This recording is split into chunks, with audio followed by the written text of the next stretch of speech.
ನಮ್ಮ ಮೆಟ್ರೋ ಹಸಿರು ಮಾರ್ಗದ ಪ್ರಯಾಣಿಕರಿಗೆ ಗುಡ್ ನ್ಯೂಸ್ ಒಂದು ಬಂದಿದೆ. ಏನು? ಆರಂಭಿಕ ಹಂತದ ಕಾರ್ಯಾಚರಣೆಯಲ್ಲಿ ಹೆಚ್ಚುವರಿ ರೈಲುಗಳು.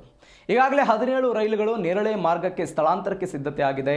ಹಸಿರು ಮಾರ್ಗಕ್ಕೆ ಹೊಸದಾಗಿ 21 ರೈಲುಗಳನ್ನು ಯೋಜನೆ ಮಾಡಲಾಗ್ತಿದೆ. ರೈಲುಗಳ ಓಡಾಟ ವೇಗಗೊಂಡು ಪ್ರಯಾಣಿಕರಿಗೆ ಅನುಕೂಲ ಆಗುತ್ತೆ. ಬೆಂಗಳೂರಿನ ಉತ್ತರ ಮತ್ತು ದಕ್ಷಿಣ ಕಾರಿಡಾರ್ ಇದು 33.5 ಕಿಲೋಮೀಟರ್ ಒಟ್ಟು ಉದ್ದ ಇರೋದು ಹಸಿರು ಮಾರ್ಗ.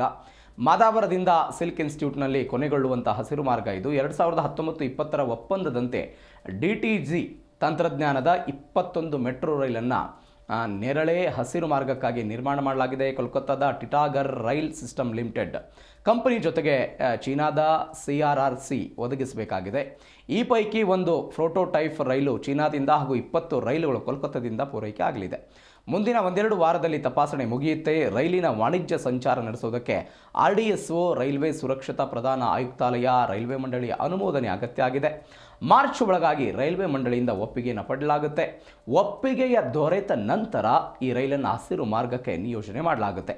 ಅಲ್ಲಿನ ಒಂದು ರೈಲನ್ನು ನೇರಳೆ ಮಾರ್ಗಕ್ಕೆ ಬದಲಿಸಿದ್ದೇವೆ ಅಂತ ಮಾಡ್ತೀವಿ ಅಂತ BMRCL ಇದೀಗ ಮಾಹಿತಿ ಕೊಟ್ಟಿದೆ.